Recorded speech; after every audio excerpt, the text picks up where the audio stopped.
this morning. I was thinking about it, and my expenses for this month may legitimately be borderline zero. And so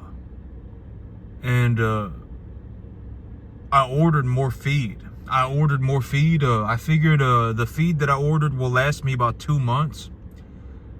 And so and here by November, I'll actually the grass will actually be good enough to even precondition calves on. And even right now, this grass is good enough for these animals to do well on. This grass out here, it's good enough to put gain on these animals properly. I just supplement with a little bit of grain. My expenses for this month are going to be borderline zero. I paid $120 for gasoline to go to the sale barn and come back. I paid $120 for my animal to go to the veterinarian to get his foot looked at. But that's all of the money that I have spent so far in this month, and it's already been a week, right? So I'm already 25% way through the month, and I'm actually taking a look at it. And here's the thing, the amount of money that I'm making on a monthly basis is actually going upwards. The size of my herd is increasing. And I am looking into liquidating some animals. And when I take a look at it, I reasonably anticipate that I will have 5 animals ready to go for market every month for the next 7 months. And then once that 7-month period is over, I'll have about 10 or 15 animals ready to go for market at the same time.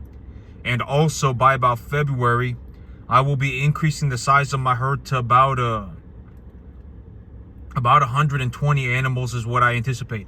I believe that by about February, maybe in March or April of next year, I will have expanded the size of my herd to about 150 animals. And if I got 150 animals, I would be, granted that I won't have them all evenly distributed throughout the herd. I may even have up to 200 animals. And granted that I won't have them all evenly distributed through the herd. At 150 animals, I would be selling about 22 animals on a monthly basis, okay? If they were evenly distributed throughout the herd. But realistically, I'll be selling 10 or 15. And the rest of the animals will just be sitting in the herd in the front end of the herd. And I am looking to redo my loans, right? But if y'all take a look at on the left right there, that's the pen. I set up the catch pen right there. And if I ever need to catch a couple of cattle, if I think one of the animals is sick, if I think I need to take a look at one of the animals, if I need to, get them caught to put them, to take them to the sale barn, I can just grab one of these feed troughs and just drag it over here, and they'll follow me into the pen, and I can just grab whoever I need to grab. And so, yep. But my expenses for this month may be borderline zero. I've only spent $240, $250 on my business for the entire month, and it's already been a week. Okay, and I won't need any fertilizer unless I get some massive amount of rain at the end of the month. More fertilizer is not even going to do anything. Okay, I put fertilizer on the grass. I put the fertilizer on the grass about a week or two ago. I got maybe a 3/4 inch of rain on it. I got about 0.75 inches of rain on it. And it's been about 2 weeks. That's not enough rain for the fertilizer to that's not enough rain for to metabolize the amount of fertilizer that I put on the grass. I'm not really worried about having optimal biomass accumulation. I don't need optimal biomass accumulation. Granted that I have some decent grass, right? Like this grass, it's not, whatever, right? I mean, realistically, I need more water. If I had more water, the grass would be growing more. The grass would be metabolizing more. But, I'm not going to grow a massive amount of grass and I'm not focused on, having optimal biomass accumulation. I'm not focused on, having the most output per acre, simply because I don't need it. If I grew all 50 acres of this field to an optimal level, right? I mean, I would need so many cattle out here to graze that grass. And if I don't graze it, it's just going to go to seed and die anyway. So why would I do that, right? And even if I bale it, I'm not going to make any money on it this year. The hay costs are too low. I mean, I would be making like $5 a bale. And so I'm not even going to bother with that. I'd be making like $5 a bale, okay? So I'm not even going to bother with that. If I see an opportunity to make about $25 a bale, I will bale hay, and I will grow more hay. Okay, I will grow more hay, and then I will bale the hay. And you know, right now, if I baled hay, I'd make like $5 a bale. So I'm not even concerned about that. And the grass out here is good enough. And so my expenses for this month are going to be just very low, like a borderline zero. It's already been a week and I've only spent $240 on my business. I don't need any fertilizer for the rest of the month. I have some decent grass, and you know, I have enough antibiotics and everything that I'm not concerned about buying any more antibiotics or anything like that. So yesterday I ordered some more feed, and I ordered the feed cost me $2,200, and I roughly anticipate that feed will last me for about 2 months.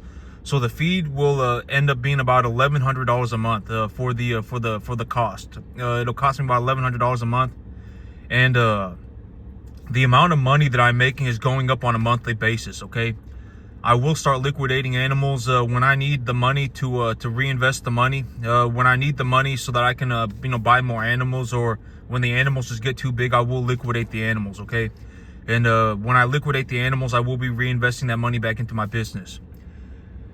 And so right now, when I take a look at it, in terms of pool number 3, in terms of the check in my hand, I would reasonably anticipate that I make somewhere between $12,000 and $14,000 a month. Okay, and I will be making $12,000 or $14,000 a month selling about 10% of my herd.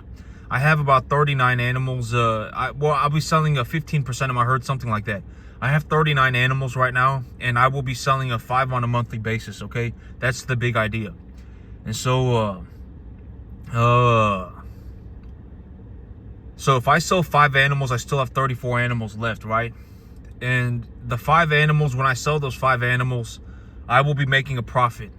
And those 5 animals, when I sell them, I reasonably anticipate that I'll make somewhere between $12,000 and $14,000. So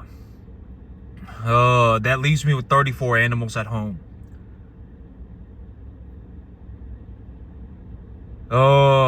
You know, right now, one of the things I figured, I was actually thinking about this, but right now, I have, okay, so, one thing that, I've done for myself over the last couple of years, over the last 3 years, is that I put away about $350,000. And I put away about $350,000, and where did I put this money away? I put it in, I have money in my land. I own a piece of land, and I also own my cattle. That's where effectively all of my money is. I have some equipment and et cetera, but I don't think about equipment as a equitable asset. Okay, I do own some equipment as well. And so I put about $350,000 away. And over the next 3 months, I would reasonably anticipate that I put about $450,000. I probably will have about another $100,000 put away. And I will also probably have about $50,000 in the bank. And I will also, I will put about $100,000 more away. So I'll end up with about $450,000. And I'll also probably have about $50,000 cash. And why do I see that happening? Because I need to redo my loans. My equity stake in my animals is always going upwards. And I am looking to utilize about 80% of my balance sheet as debt. So if I have 5 animals, I would go to the bank and take a loan for 4 more animals. So I would have 9 animals, and I would own 5 of them, and I would owe the bank the other 4. So I would have 9 animals total. And that's actually, if we shrink the numbers down, it makes it a lot easier to see, right? If I have 5 animals and I take a look at my 5 animals and I say, well, my 5 animals are stable, my 5 animals are good to go, I'm going to go to the bank and take a loan for 4 more animals. If all 4 of those animals dropped dead instantaneously, I could sell my 5 animals and still pay the bank back. Another thing that I'm also looking to do is leverage against the earnings. So if I have 5 animals and I raise them for 2 months and I have 2 pennies worth of unrealized gains, if I have 2 small cattle worth of unrealized gains, I would have my 5 cattle And I would also take a loan, and those 5 cattle will be worth about 7 cattle worth of money. And I would go to the bank and take a loan for five, effectively 5 more, right? Because let's just say that I need to use some money to take care of the animals, right? I need to use a couple $100 to feed the animals some grass or whatever else, and a little bit of distiller grains or a little bit of feed or whatever it else that it might be. And so, so that's how I do it, okay? If I have 5 animals worth of money, if those 5 animals, are stable and they're good to go and they've increased in value, I would leverage against the animal, and I would also leverage against the unrealized gains. And I'm looking to leverage against 80%. So if I have 5 and they're worth 7, I would go to the bank and take a loan for 5 more. So I would end up with 10, okay? And those 10 would be worth, when I raise those animals, they would continue to go up in value, okay? And so, right now, my expenses are very low, and the amount of money that I'm making on a monthly basis is going upwards. I would reasonably anticipate that I end up making about $12,000 or $14,000, something like that, $12,000 to $14,000 on a monthly basis as a check in my hand. And when I liquidate my animals and when I reinvest the money, I'll actually be able to expand the size of my herd. And even if I don't liquidate the animals and I just hold on to the animals that I have right now, my equity valuation is still going upwards. The amount of equity that I have is still going upwards, and it's decreasing the amount of debt that I have on my balance sheet in terms of a proportion of my balance sheet. Okay? And, by about January of next year, the amount of debt that I have on my balance sheet will be under 30% in relation to my equity. So, that's also why I reasonably anticipate that I will have about $50,000 cash. I'll have about $450,000 worth of assets as well. And I'll also be making about $40,000 a month. But that's why, because even if I invested with straight debt, I don't lose sleep over it because I'm leveraging against an asset, right? I'm leveraging against an asset. I have an asset that even if the bank lent me money for the asset, for more assets, if I lost all of the money that the bank lent me money for, I could still pay the bank back with my own money, and I would still have money left over, right? That's the big idea. Oh, I got a little calf stinking around on my truck over here. And so, I would still be able to pay the bank back, okay? I would still be able to pay the bank back. And so I don't lose sleep over it, all right? I don't lose sleep over it. I'm not leveraged to the eyeballs. If I went to the bank right now and took a loan for $2 million worth of land, I would, okay, let's just talk about this for a minute. Let's just discuss this idea. And I will, because money's not an opinion, right? Money's not an opinion. So if I make $12,000 to $14,000 a month on a monthly basis, right? And I reasonably anticipate that in 7 months, the amount of money that I make will be about $30,000 or $45,000, 35, 40 grand, something like that. It may be a little bit more, okay, plus or minus 7%. I reasonably anticipate that will happen because I will have more animals. In 7 months I will have animals that are ready to go for market, and I'll be selling 10 or 15 a month instead of 5. Because that's what I'm doing with my money right now, right? When I sell 5, I buy 10. But, if I, realistically, I want to sell 5 and I want to buy about 30. Right now, that's what I honestly need to do. I need to sell 5 and buy about 30 because the amount of equity that I have on my balance sheet is always going upwards, okay? And the amount of equity that I have on my balance sheet is always going upwards. And I don't lose sleep over it because even if it came down to it, the amount of debt that I have, it's not a lot. Even if I had to pay all of my debts back, I would still have money left over, a substantial amount of money left. Even if all of the animals that the bank lent me money for dropped dead instantaneously, I could go and sell my own animals and I could pay the bank back and I would still have money left over, all right? So I'm not concerned about it. So if I make $12,000 to $14,000 a month, how do I make $12,000 to $14,000 a month? I sell about 5 850-pound animals. That's how I do it, okay? And, so if I make $12,000 to $14,000 a month and I'm only liquidating 15% of my herd, that means that I still have 34 animals left at home, right? And those 34 animals are going up in value. So even, even if I, pulled all of the cash out, of which I'm not looking to do, why would I pull, the whole thing about it is that I am looking to do, I'm looking to invest everything back into my business. I will go for it. And if it turns out that I cannot do it, if it turns into, if it turns into a massive project, which it will very quickly, then I will start pulling the cash out of my business, and I will just invest with debt. Okay, that's the fail safe. And then I can hold on to the cash, and when I see an opportunity to invest the cash, I will then invest the cash. But when I invest the cash, I will, granted that I am purchasing some kind of an equitable asset, even if it's land, I can always hold the asset for collateral as collateral and borrow against it. Okay, even if it's land, if it's cattle, it doesn't matter. Granted, that I'm not going to go out and YOLO the money, right? That's the whole thing. And the whole thing about money is that and the way that I utilize money. And so yeah, but right now I have about $350,000 put away. I would reasonably, and right now I make about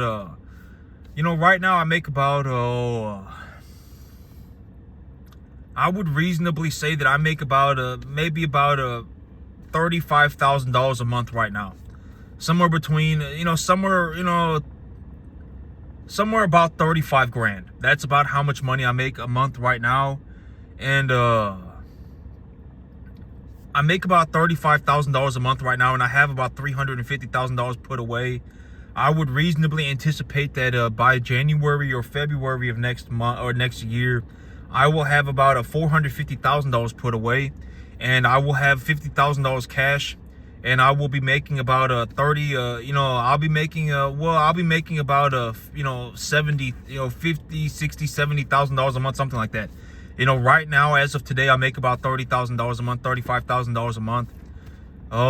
Here in about and I am looking to reinvest into my business. I am looking to take the profits out of my business and invest the money into my business.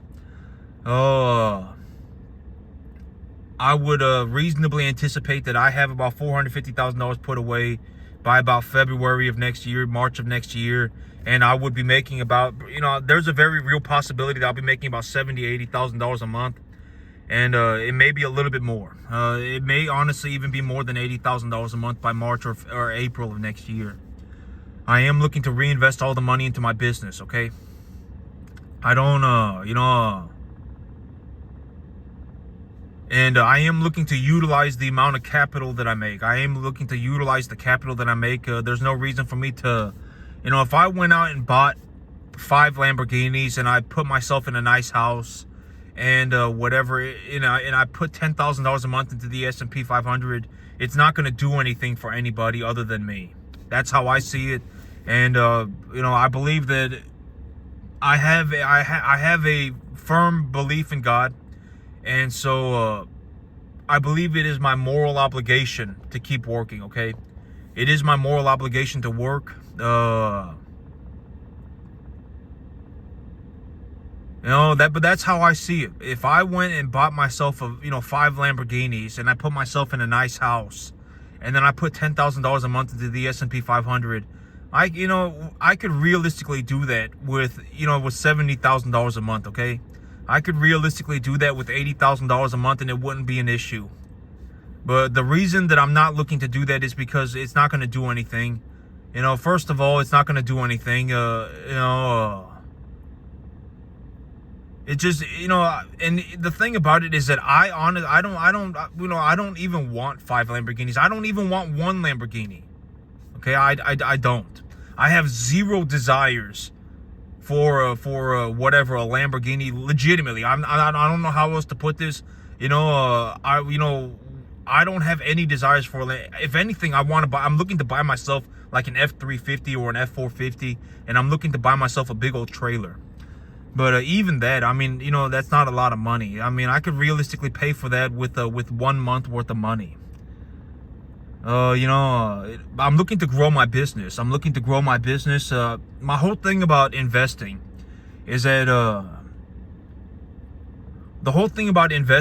when I invest capital, the reason that I invest is to make a return on my money, right? I'm looking to utilize my capital to make a return on my capital, right? And so, I don't see investing money as a way of saving money, okay? And I'm not looking to cannibalize my investment to have access to money either, okay? The return that I make on my capital, the $70,000, $80,000 a month, that's the money that I feel okay with using. The $30,000, $40,000 a month, whatever it may be, that's the money that I use. I don't dip into my investments to spend money, okay? But I don't want a Lamborghini. I don't want a whatever, I don't want 5 Lamborghinis. I don't want a mansion. In all honesty, if I had a big old piece of land, an F-350, and a nice house, a nice small farmhouse, not even small, a medium-sized house. I don't even want a 2-story house. I legitimately just want a 1-story house that's got a stone floor. And homes in Texas don't cost a lot of money. That's legitimately what I want. And and I'm not even gonna say that's what I want. That's what I'm looking to do with the money, simply because homes, they're not a good asset, but they're still equitable. They're not a good asset, but they are still equitable. If I put money into a house, if I put let's say I put $400,000 into a house, and I say, hey banker, I built this house, give me a loan against my house, and they go out and they take a look at my house and they say, oh, this is a $400,000 house. We will give you $320,000 as a loan against your house. Then I can use the $320,000, right? I can use the 320 grand. I can use the money that I have tied up in the house if I legitimately need the money, okay? But but that's a legitimate way of looking at it. Here in about 7 months, pool number 3 here in about 7 months, even today, pool number 3 today is about $12,000 to $14,000 a month. But in 7 months, I would reasonably anticipate that pool number 3 becomes $30,000 or $40,000 a month. But even though pool number 3 will stay at $12,000 to $14,000 a month for the next 7 months, I will technically be making more money because the size of my herd will be expanding.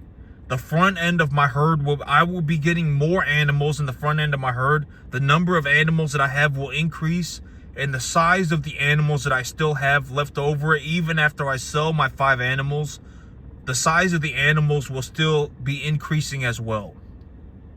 Okay? The size of the animal will be increasing, and the number of animals that I have will be increasing. The money will not be realized as a check in my hand for the next 7 months, but I will be making more money. And if it comes down to it, well, I mean, in all honesty, by about February, March, April, sometime like that next year, sometime in the first 4 months of next year, I will be looking into leveraging against my herd. I reasonably anticipate that I will have about 30% debt, less than 30% debt to 70% equity, okay? It will be like 30% debt to 70% equity, less than 30% debt.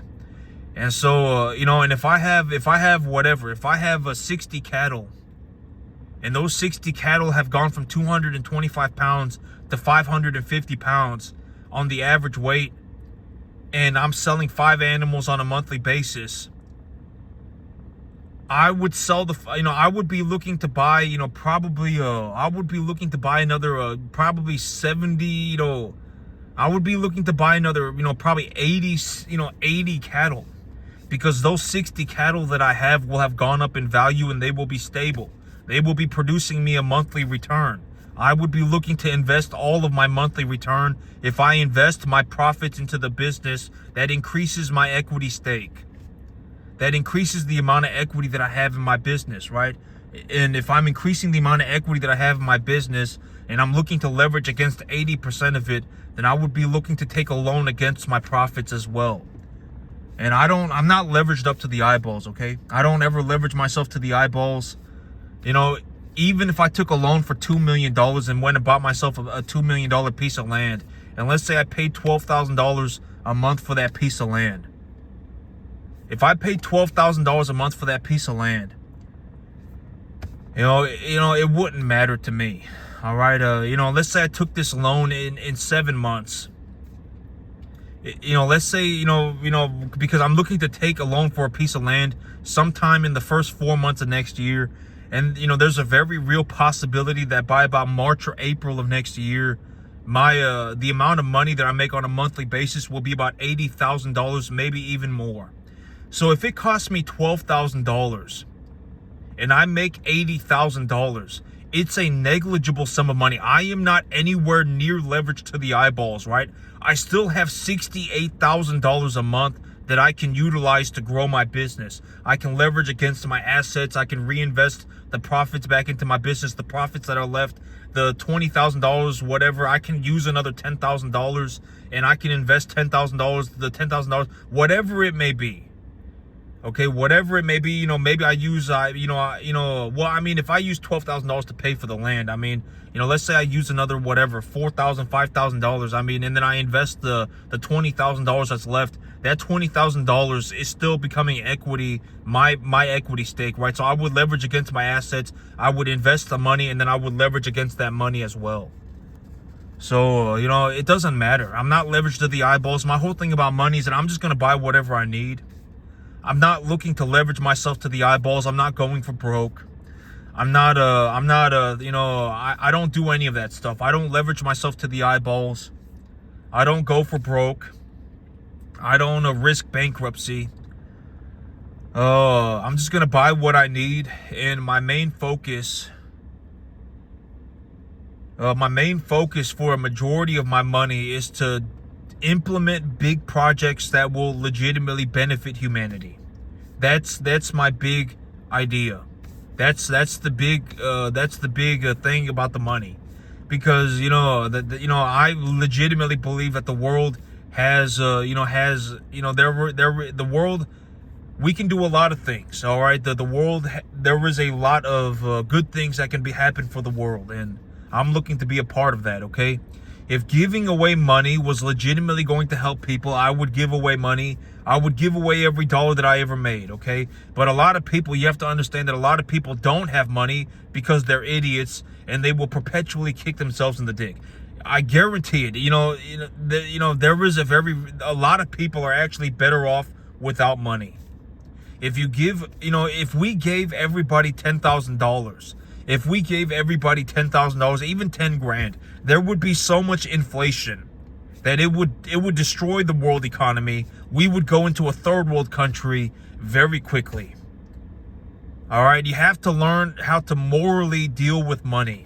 And if you don't learn how to do that, first of all, nobody cares about your worthless whatever. Nobody cares, okay? Nobody cares about your magical journey, okay? Nobody cares about your opinions. All right, you should have probably been kicked into a hole a long time ago. All right, if you're doing horribly in life, it's not because the world is unfair, and it's not because you're a good person. If you're doing horribly in life, there's a very real possibility, granted that you're not legitimately handicapped. Like, if you're not mentally handicapped and you're not physically handicapped, if you are of average IQ, the world, you're not failing. You're not doing horrible in the world because the world is unfair. You're not doing horribly in the world because whatever else. You're doing horrible because you suck. I can almost guarantee it. You're not a saint. I can almost guarantee it. You're not the next Jesus Christ. I would be willing to bet 10 to 1. And if I took that bet 10 to 1 with every single last person on the earth, I would be a multi-trillionaire. Hundreds of trillions of dollars I would bet with every single person. You're not a saint. All right? The world is not difficult for you because things are unfair. The world is difficult for you because you suck. You're probably not even trying. That's probably why the world is hard, okay? For you.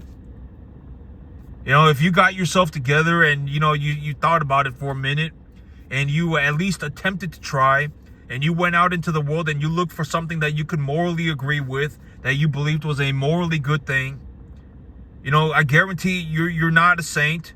You know, the only possible outcome is not failure. If you legitimately spent your time and efforts looking for even one opportunity, if you found 5 opportunities in your entire lifetime that you could morally agree with and that made money, right? If you could find 5 opportunities, you would be so freaking rich. Even if you only found one, you morally agree with the business is morally not repulsive to you. You agree morally with the business makes a profit, and it's a good business. You believe that the business has a long-term outlook. If you invested in just one of these businesses, it would be enough money for you to be financially squared away for the rest of your life. Money after a certain point does not do anything.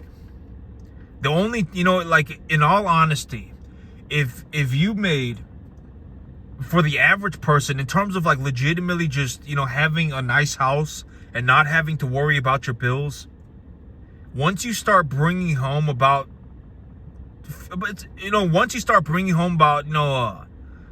depends on where you live, okay? It depends on where you live, but like here in Dallas, if you brought home $10,000 a month, you'd be squared away.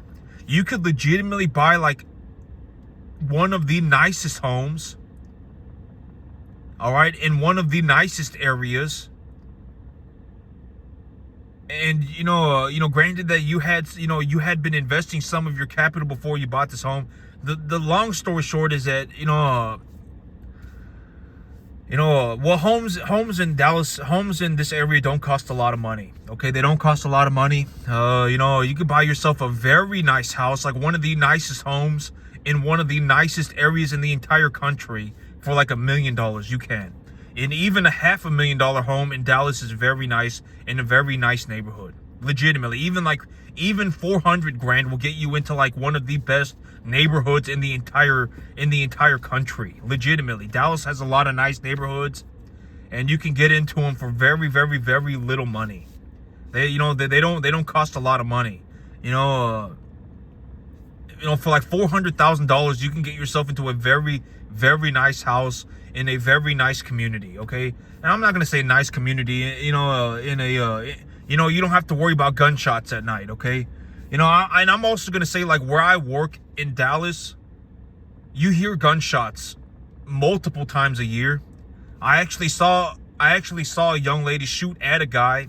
I actually saw it with my own eyes. I saw a young lady, try and shoot her baby daddy. She tried to shoot her baby daddy, and he ran away. And I actually saw that with my own eyes. One time I was out there eating Chinese food, and I heard about 4 or 5 gunshots go off. People are dying of fentanyl, all the time. And I mean, there is also that side of Dallas, and but you don't want to, okay. But I'm saying, like, you won't see that kind of stuff. You won't see that kind of stuff if you buy a $400,000 house in Dallas. There are places where, like in California, if you buy a $400,000 house, you may be hearing gunshots and people getting shot at and people dying of fentanyl and et cetera, et cetera. You may see that stuff in like California if you buy a $400,000 house. But in Dallas, if you buy a $400,000 house, you're not going to be seeing that stuff. Okay, but I'm serious. I see people die of fentanyl. I saw, a young lady shoot at her baby daddy. The guy that got shot in front of the fruiteria, the guy that got shot in front of the taco shop, he actually ended up dying. And it's, but you're not going to see that kind of stuff, okay, in Dallas if you buy a $400,000 house. In California, you might. But in California, California is a crap hole, right? California is a crap pot. It's a crap pot, not a crap pot. California is like a failed society. You got I'm not gonna say it's a completely failed society, because it's, I'm sure that there are nice parts of California, but sometimes, I see this stuff and it's like, oh my God, y'all, but I mean, Dallas is, I guess, some areas are the same way. I mean, you just see tents everywhere, and you see a bunch of drug addicts, standing on the medians, just passing out and stuff, and just, just people passed out everywhere on drugs, and people, hiding in dumpsters doing drugs and stuff. I mean, I guess, but yeah. I've seen some of the real estate in California, and that's what makes me think it's kind of a what the heck type situation for me, because it's like, if you go to California and you buy a $1 million house, you're not even gonna get a lot. But if you buy a $1 million house in Dallas, you're gonna get a very nice house in a very nice neighborhood. Okay. All right. That's in California, it's just I don't know. I don't think I'd go to California. Well, I mean, I ain't going anywhere. I mean, I was born and raised here, and I'm staying in Dallas for the rest of my life. So I'm staying in Texas for the rest of my life. I guarantee it. I'm not going anywhere.